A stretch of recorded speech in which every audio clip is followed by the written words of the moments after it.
I'm your host, Locum23. You're joining me for Edge of Extinction, Episode 11 finale. Cole and his group assimilate quickly into your burgeoning community. It's strange to add so many people so suddenly after your group has been dwindling for so long. Strange, but not unpleasant. And the bonds between the group's original members remain strong. A few weeks after the newcomer's arrival, Grace comes to see you at your apartment in the residences. I just got a call on the radio from the couple who stayed behind with Dag. Dag was the one who sent Cole and the others to the Seed Vault after you agreed to leave him in Tromsted. He passed away this afternoon. I'm sorry to hear that. We all knew this was coming, but it's still a bit of a shock. At least he got to choose how he spent his final days. When we left Tromsted, I knew it was probably the last time we'd ever see him. But knowing and accepting are two different things. I'm going around telling others I want to have a small gathering tonight, just to remember him. I'll help spread the word. Give me a list of who you've told so far, and so I can talk to some others for you. Thanks, I'd appreciate that. You spend the rest of the afternoon telling others about Dag's passing. Later that night, your group gathers to remember Dag, sharing stories and memories. The mood is subdued, but not grim. But on some level, you feel your group has lost the last real connection to the life you led in Tromsted. It's time to focus on the future and leave past behind. As if to emphasize that Sophia and Marco announce that they are pregnant a few days later. A spring turns to summer. Everybody falls into a steady but fulfilling routine. The crops in the greenhouse are flourishing, even as Joseph and Char continue to work long hours in a search of cure.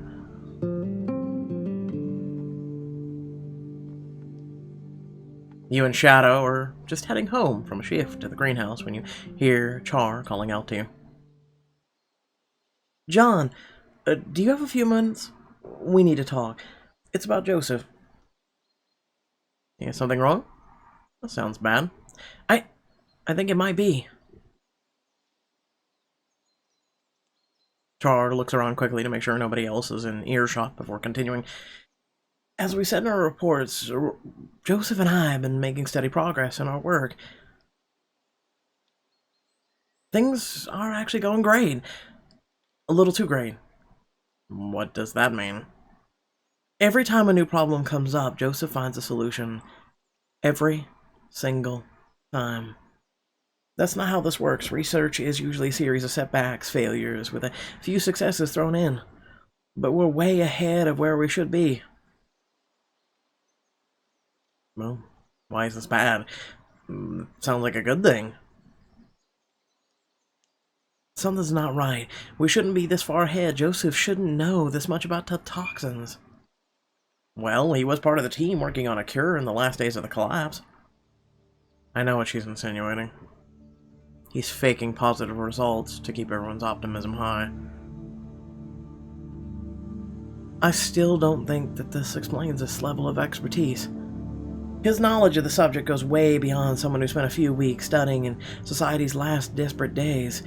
The more we study this, the more I believe this crisis was manufactured. Why or by who, I can't say. But this wasn't a natural phenomenon. It was created in the lab, and I think Joseph was there when it happened. Are you sure about this? You know how insane this theory sounds, right? I know. I didn't want to believe it at first, but the evidence kept mounting. The longer we worked together, the more plausible it seemed. I don't have enough hard proof, but I'm certain enough that I want to confront Joseph. But I don't want to confront him alone. If I'm right, I'm afraid of how he might react.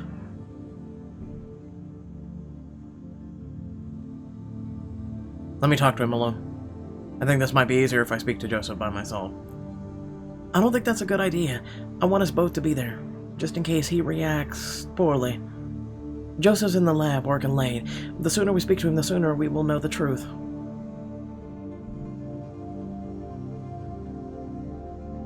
You and Charmaine head to the lab with Shadow at your heels. As expected, Joseph is poring over a handwritten spreadsheet. John, didn't expect to see you here. Is there something you need? Char and I have to talk to you. Ask some questions. This sounds serious. He pushes the spreadsheet away and gives you his full attention. Char nods towards you, encouraging you to take the lead.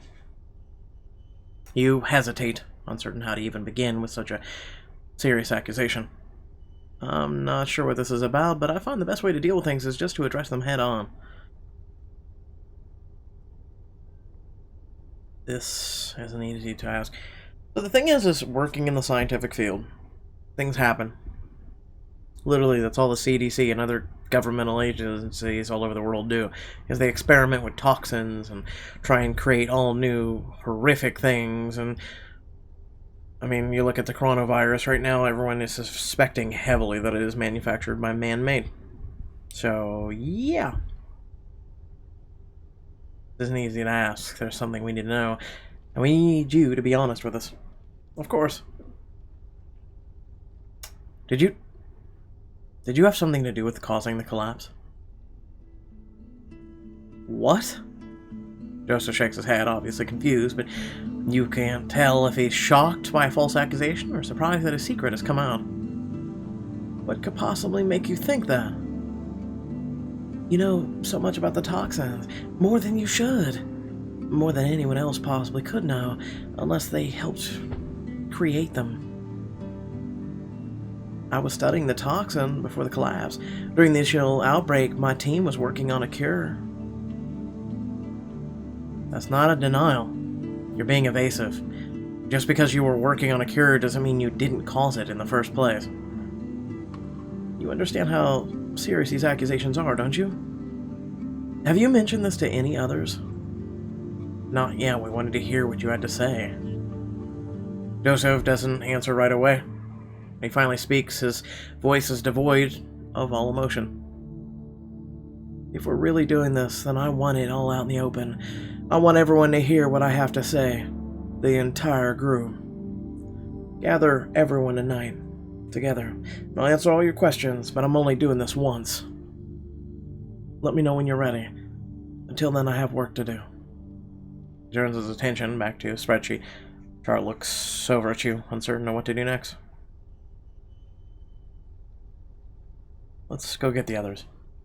Come on. Let's round everyone up. Joseph's not going anywhere. Char seems dubious about leaving him alone, but she goes along with your plan. It takes nearly an hour to gather up the entire group. When you return to the lab, Joseph is still there poring over his research. Come on, Joseph. They're waiting for you. Joseph gets up and follows you out the door. You can't tell if his continued silence is evidence of guilt or the result of outrage or being falsely accused.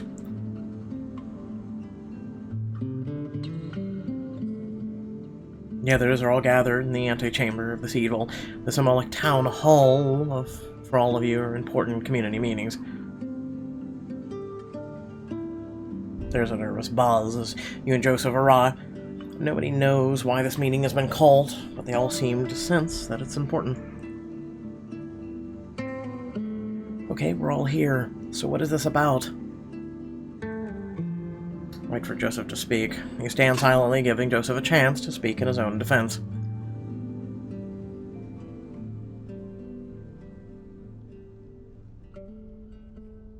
Joseph clears his throat and takes a deep breath. When he speaks, it's almost as if he's reciting a speech he's been practicing for a long, long time. Yeah, but look at the emotion in him. Most likely they done screwed up. Before the collapse, my team was working to find a cure for the toxins. A way to stop the spread or counteract their effects. We worked day and night, desperate to find a solution. That much is true. But that isn't the entire story. Char is right. I was part of the team that created the toxins. Crowd gasps in horror at the revelation. But I wasn't just part of the team. I was the head researcher, the leader. Everything we did was at my order, under my authority. I, more than any other single person, am responsible for what happened. All of it. The collapse was my fault. You don't react to his confession, but plenty of others do.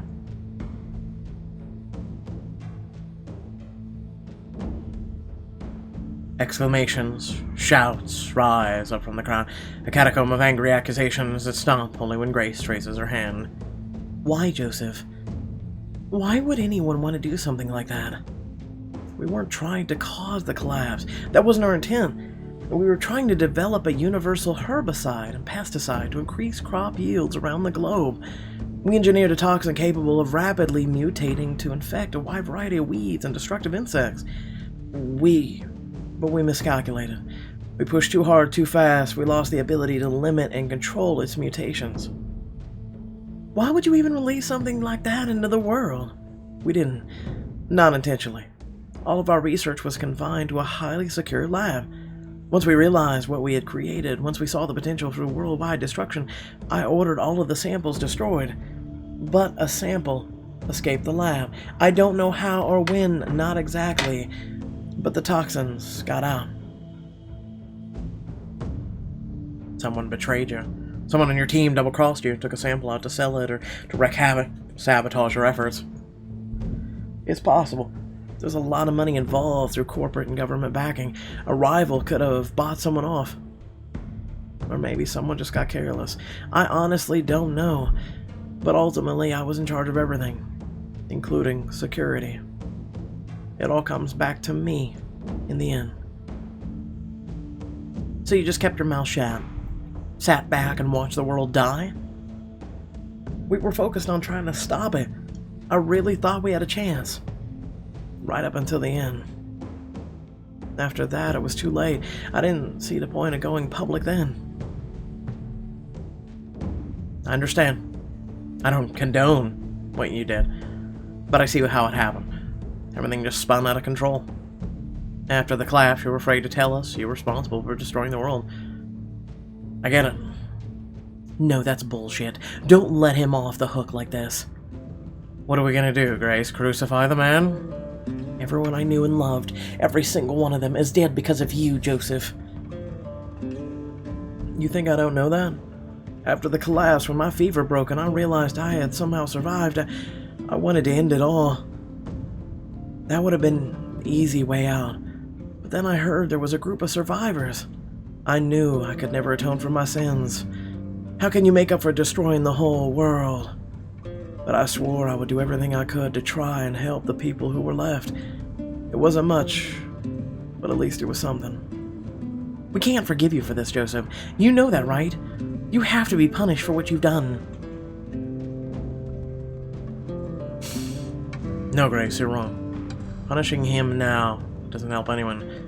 We need Joseph to help find us the cure. Look, I don't know what we should do, but when I first joined you, you said the most important decisions were made as a group. I can't think of anything more important than this. Grace glares at Charmaine and then grudgingly nods. Okay, let's vote on this. We're all here. We can do this now.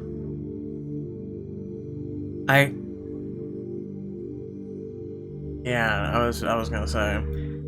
I think everyone is still in shock. We need time to process. I think we should do the vote tomorrow. I agree. Let people sleep on it. Maybe ask some questions, get some better understanding. Grace looks out over the crowd, trying to get a sense of where everyone is at. Ultimately, she relents. Tomorrow, then. But until the vote, I want Joseph under guard. We can't trust him anymore. If it'll keep you happy. I don't have any objection, as long as he's not mistreated. I will accept whatever the fate the group decides for me, but I have one request before you decide my fate. Let me spend tonight in the lab. Give me a chance to organize my notes. Let me go over them with Charmaine so she can continue our work. Alone, if necessary. Grace hesitates before giving a curt nod. Charmaine takes Joseph by the arm and leads him away. The rest of the group just watches them go, too wrapped up in their own, okay, I didn't click crap. Eventually, everyone wanders off. You head back to your room as the resonance, with Shadow and still trying to wrap your head around Joseph's confession. An hour later, there's a knock at the door. You open it, up to see Grace standing there, a look of grim determination. John, I need to talk to you about the vote tomorrow. Cole told me he and the other newcomers are going to abstain. They don't know Joseph well enough to judge him. I respect that. That means it's going to come down to our group. We'll have to decide Joseph's punishment. Ah, wait. You've already jumped to convicting him. You've already jumped to convicting me. Interesting. We could vote to show mercy. What happened in the past is a tragedy. But does punishing Joseph now actually accomplish anything? I'm surprised to hear you say that. I was hoping we'd be on the same page. Think of how many friends and family you lost during the collapse. And it's not just them. Everything that's happened since then is his fault too. If Joseph hadn't unleashed those toxins on the world, I wouldn't have lost my eye to a polar bear. Lewis wouldn't have died in that blizzard. David wouldn't have been murdered. The list goes on and on. Every bad thing that's happened to us, every loss we've suffered, it's because of what he did. That's not fair. Joseph didn't cause the collapse on purpose, and you can't blame everything that happened afterwards on him either. He's been an important part of this group. He's played a vital role in helping us build a new society.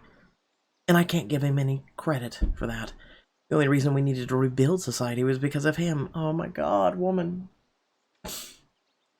How can we have any kind of future if Joseph is still among us? He'll be a constant reminder of what we've lost, what he took from us. Look, you're going to vote the way you want. I know that. So am I. But some of the others are going to look for us for guidance. So all I ask is that you think about what I've said before you make your final decision. Having said her piece, Grace excuses herself, leaving your shadow alone in the apartment. Her visit gets you wondering what some of the others might be thinking. Ultimately, you decide to go talk to Stig. You head up to Stig's residence. When he answers, you're surprised to see Mari and little Pavel are there too. Mari dropped by for a checkup. The baby's been running a little fever. Seems to be doing better now, though. Are you here to talk of Joseph? I am. I'm wondering what you think of all this. I'm not sure. I was given a second chance, partly because of Joseph. I'm grateful for that. But the more I think about what he did, I just don't know. Maybe I'd feel different if he confessed instead of being caught in a lie. Was he, though? Like, was he? Like, he wasn't caught in a lie. He just has expert knowledge.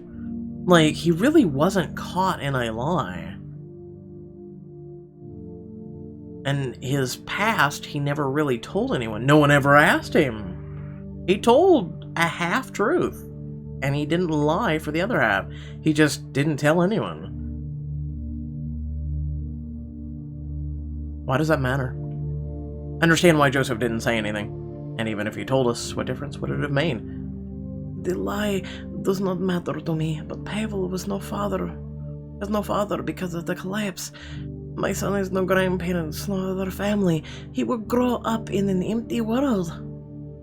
It will be the same for Sophia and Marco's baby, and every other child. Joseph stole their future. We need Joseph. You're right. Even if we find the cure, the world will never be the same, but it will be better if Joseph is here to contribute. He can make up. He can never make up for what he's done, but he can still help us. He still has value. Maybe, but I do not know if that is enough to show him mercy. This is difficult. Pavel starts to fuss, drawing Mari's attention.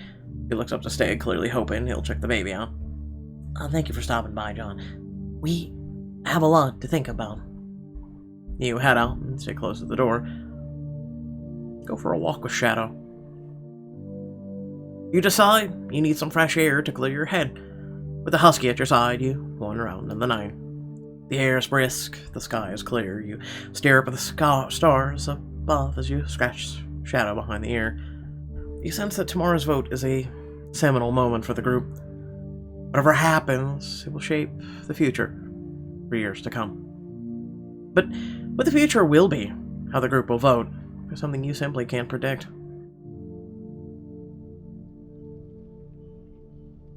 I like how we don't speak to the other people. The next day, everyone gathers again in the seed vault to decide Joseph's fate. He and Charmaine are both there, standing in the back of the crowd. From their haggard appearances, it looks like as neither of them has slept. You realize they must have spent the entire night working in the lab. We all know why we're here. You've all had a chance to think about it. Now we need to decide Joseph's fate. Char? Joseph says he gave you everything you need to one day find the cure. Charmaine looks over at Joseph. He gives her a slight nod. Her shoulders droop in defeat. That's right. It might be a bit longer, but I should be able to keep going on my own if I have to. Then, the way I see it, we must decide between two options. Execution or banishment? Ooh, what? How is banishment any different than death? He'll die if we cast him out. Not necessarily. He can live in part of the town far away from us. We can provide him with food and supplies. He can give us any research notes he has. But he will no longer be a part of this community. He will be shunned and live out his days in isolation. There's a third option you didn't mention. We could choose to forgive him. Thank you, Char. Grace scowls before nodding reluctantly. 3 options, then. Execution, banishment, or forgiveness. You should forgive him. Joseph doesn't deserve to be punished. He didn't mean to cause the collapse. It was a tragic incident. Maybe he should have gone public after it all happened. Maybe he should have told us the truth about his past. But I understand why he didn't, and I don't think we can condemn him for that. Instead, we should remember all the good Joseph has done since. And we should all think about who we are and what we stand for. Punishing Joseph just continues the cycle of suffering. We shouldn't banish him. We shouldn't kill him. We should forgive him. My vote is with John. Despite my crimes, the group spared my life. You showed me mercy. Joseph deserves the same. The choice is hard. Much has been lost. It is easy to want the revenge, but I trust John's judgment. There's a long silence as Grace waits to see if any of the others wish to speak. No one else steps forward. It's time for the final vote. Please write your decisions on the ballots and bring them to me. There's a grim silence among the assemblance as everyone marks their ballots. You know the wounds of the collapse run deep, yet you hope your words have convinced the others that Joseph deserves to be forgiven. Grace tallies up the vote, and then turns to Joseph. No, this isn't possible. You swayed the crowd. Grace shakes her head in disbelief and then tosses the ballots to the ground. The group has voted to forgive you for your crimes. You feel as if an incredible weight has been lifted off your shoulders. Somehow your arguments convince the group to forgive him. Congratulations, Joseph. This is amazing.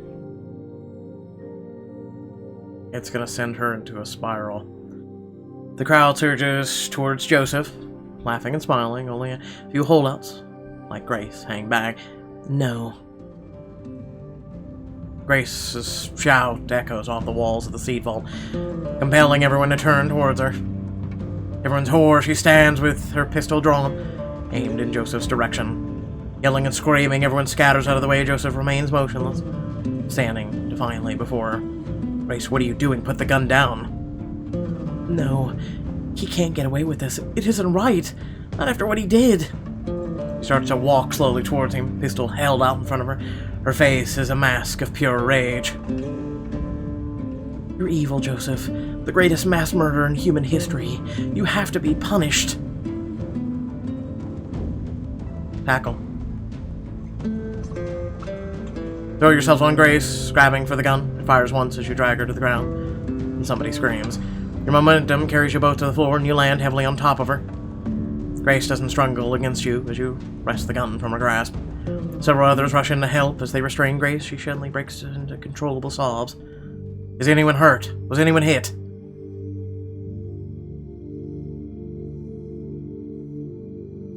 Joseph?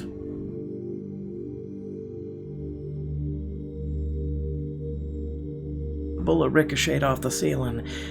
She was aiming way over my head. I don't think she could bring herself to do it. I'm sorry. I'm sorry, I don't know what happened. I'm sorry. It's okay, Grace. I understand. You were overwhelmed. You just lost control for a second. Taking his cue from you, Joseph steps forward and motions the ones holding Grace to release her. She stands there shivering as he wraps his arms around her. It's okay, Grace. I understand. I forgive you. To your amazement, Grace responds by wrapping her arms around Joseph. I'm sorry, Joseph. I'm so sorry. I don't know what I was thinking.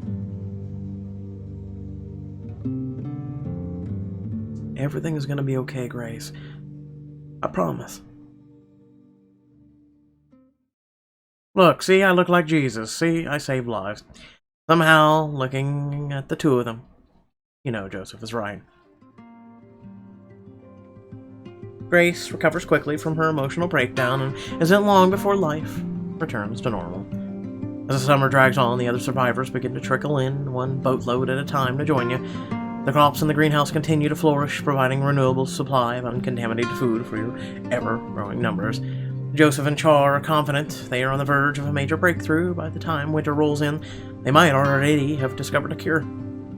As you sit on the edge of the docks with Shadow, staring out across the water under a midnight sun, you can't help but feel optimistic about the future. You hear footsteps approaching, and a few seconds later, Grace takes a seat beside you. Better enjoy this while you can. Once winter comes, life is going to get a lot harder. We just need to stick together. We can handle anything as long as we have each other's backs. He nods at your answer. The two of you gaze out in silence at the gently lapping waves. You think of all your friends you've lost on this long, strange journey. Everyone who is no longer with you. Everyone who fell along the way.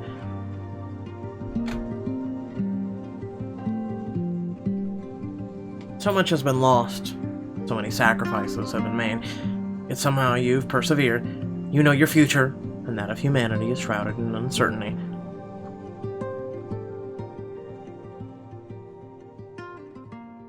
But whatever the future holds, one thing remains true above all else. Where there's life, there's hope.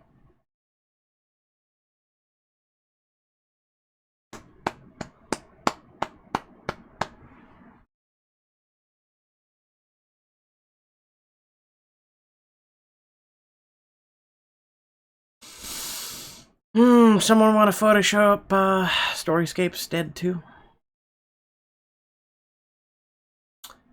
Be appreciated. No diamonds on that one. Or, no diamond choices, may I say. Because I'm sure that Storyscapes, I mean, they did the finale when the news was already coming out that they would be closing. Oh, what a short journey you've lived, and you had quite an impressive, like, everyone, so I want to say this real quick before we end. Storyscape's officially released at the end of October, October 22nd. So, think about that for just a moment, and I want you to go ahead and count with me. October to November, November to December, December to January. Literally, this app had 3 months' life. It was in a beta before that, much like a lot of the other visual novel apps that I'm sure you guys have known about.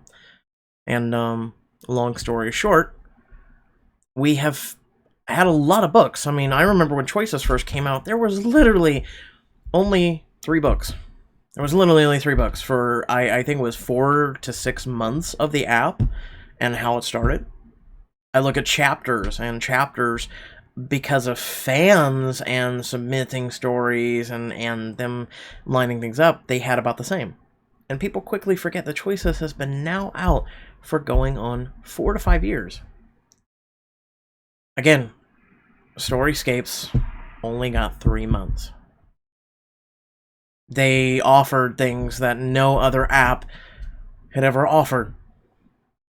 And it's really sad. With that being said, screw you, Disney. That's right. I said it.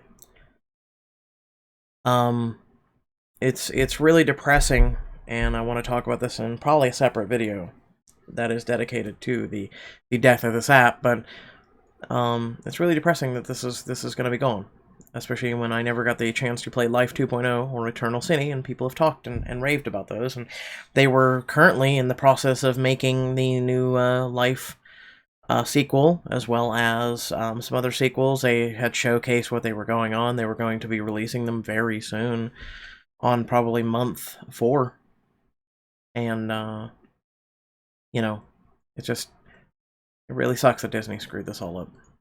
I mean, this was just book 1. There was supposed to be book 2 of all new characters, showing different storylines, different characters, the whole 9 yards for the Titanic. There was supposed to be a continuation for X-Files. There was so much potential, so much things being worked at, and Disney screwed all that up. So,